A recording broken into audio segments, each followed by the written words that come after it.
We want to make sure that the details are going to make sure that it's going to have the longevity that I want to make sure that the installation for this deck it can last the length of our warranties.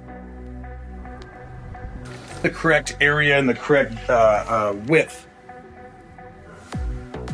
This deck here is like I said, for us it is 1 inch from the edge of continuous boards. Because of the framing underneath it, it performs much better to have a breaker board here so that temperature parameters and not break. We want it to bend, not break. You can overdrive those and countersink them, and they will really nice when it comes to the correct so that you can move into those areas and not move into again.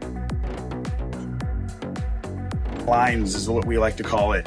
Really shows that the detail work and the attention to the detail to it, and looking forward to more decks in the future. Awesome.